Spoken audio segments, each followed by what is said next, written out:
Okay, moving on to next part, empirical formula and molecular formula. At the end of this lesson, you can define term empirical and molecular formula. You can determine empirical and molecular formula from mass composition or convention data. So there are two different data, and then you can determine empirical and molecular formula from experiment. Okay, so before we learn how to determine empirical and molecular formula, we need to know what is mole. Okay, so mole is defined as amount of substances that contains the same number of entities, whether it's atoms, molecules, formula unit, ion, as they are atoms in 12 gram of carbon-12. In other words, we want to know how much substances in any atom, okay, for example, in sodium or in any molecule, oxygen gas, okay, in comparison, or we compare that amount with exactly 12 gram of carbon-12, okay. So number of carbon-12 atoms in a 12 gram sample of carbon-12 known as 1 mole. So amount dalam carbon-12 atoms, okay, seberat 12 gram ni, okay, so carbon-12 ni berat dia 12 gram. So amount of substances ataupun amount of atoms in 12 gram of carbon-12 is 1 mole. Okay, so number of atom is exactly 1 mole of carbon-12 is determined experimentally, okay, which is 6.022 times 10 to the power of 23. In other words, okay, kalau awak ada 12 gram carbon-12, so dalam tu kita akan ada 1 mol. 1 mol merujuk kepada 6.02 darab 10 kuasa 23. Okay, so konsep ni sama je macam konsep a pair. So bila saya sebut a pair, dia merefer kepada 2 unit. Kalau saya sebut a dozen, dia refer kepada 12 unit. Kalau saya sebut 1 mole, dia refer kepada 6.02 times 10 to the power of 23 lah. Kenapa nilai 1 mole ni besar? Okay, why the number is quite big? Because atom inside 12 gram of carbon-12 is very, very small.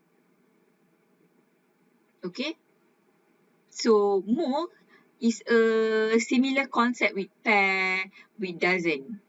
Okay, due to the fact that atom is very, very small, that's why the number of mole is quite big. Okay, so bayangkan ada satu bekas ni 12 gram of carbon-12. So inside 12 gram of carbon-12 tu, atom yang kecil-kecil tu ada 6.02 times 10 to the power of 23. Okay, so itu adalah konsep mole. Okay, so molar mass, okay, also known as molecular weight. Okay, molar mass, normally kita akan guna table lah nak tengok molar mass. Okay, so sum of the total mass in gram of all of the atom that make up 1 mole of that particular molecule. Okay, so 1 mole of sodium is equivalent to 23 gram. Okay, so the molar mass is 23 per mole. Okay. Okay, next we want to have a relationship between mole and also mass. Okay, so mass, the normal unit will be gram.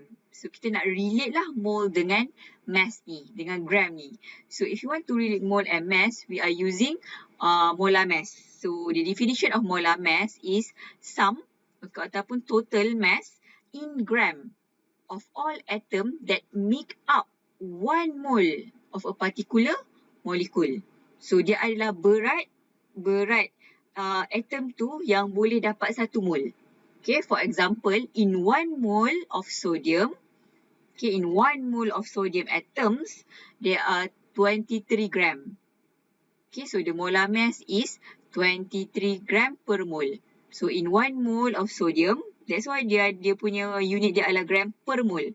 Per mole ni merujuk kepada 1 mole. So dalam 1 mole of sodium, there are 23 gram. Okay. Okay.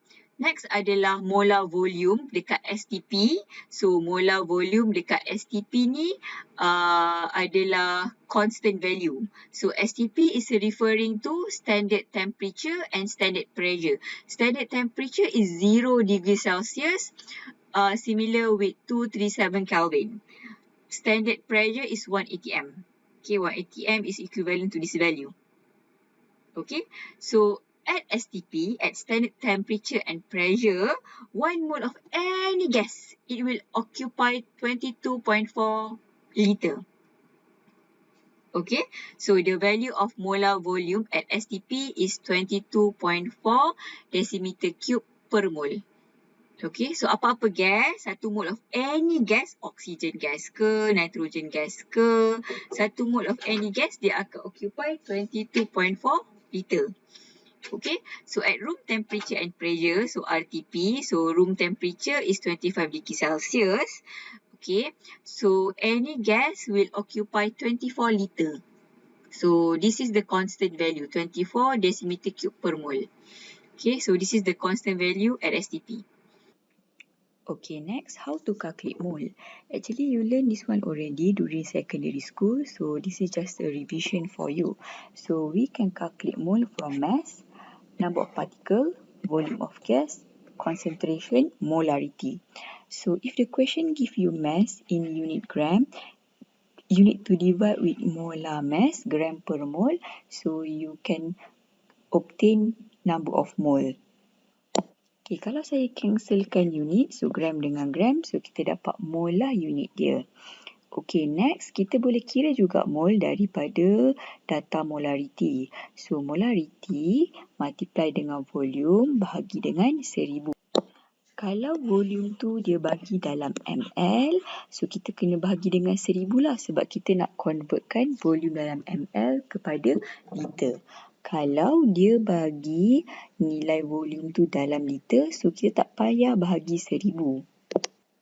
So kita hanya boleh pakai formula ni sahaja.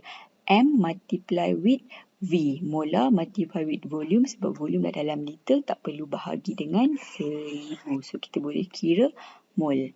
Okay, next kita boleh kira mole daripada volume gas dekat STP dan juga RTP. Okay, so kita akan dividekan dengan constant lah at STP dan juga RTP.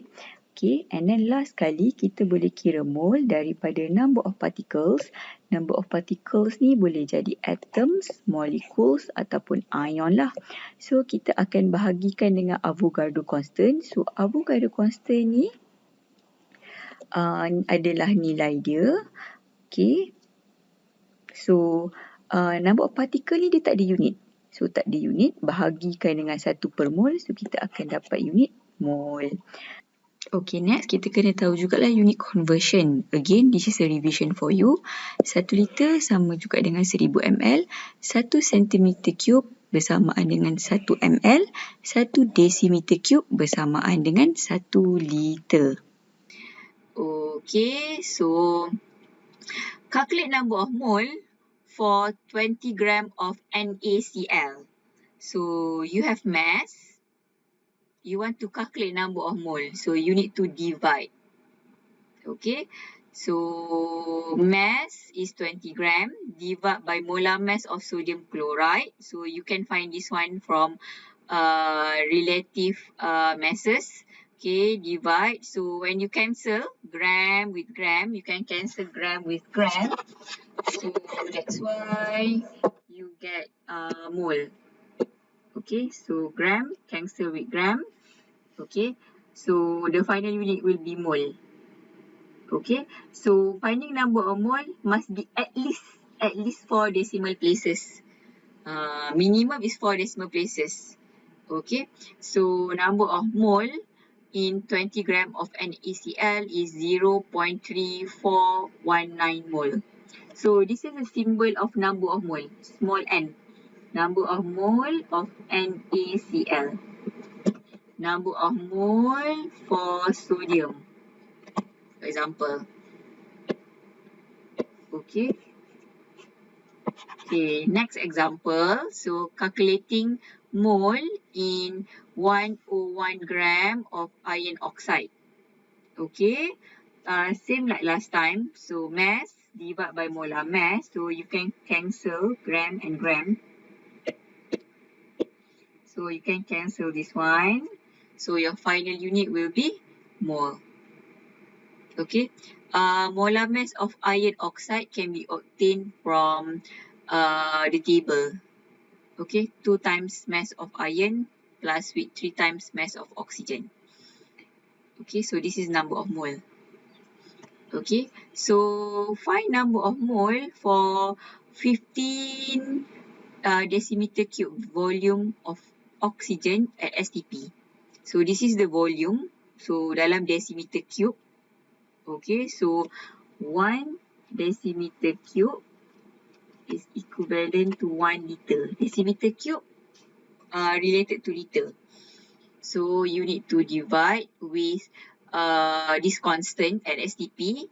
So you can cancel decimeter cube. So that's why the final unit is mole. Okay. So this one is find number of mole for 200 centimeter cube volume of nitrogen at STP. So centimeter cube is equivalent to ml. Centimeter cube is equivalent to 1 ml. So you need to convert this one to decimeter cube by dividing with 1000. Okay, kena convert dululah sebab nilai constant ni dalam decimeter. Nilai constant ni dalam liter. So kalau ada ml kena convert dululah. Okay, and then divide by this constant. So this is number of mole. Okay, for nitrogen gas at STP.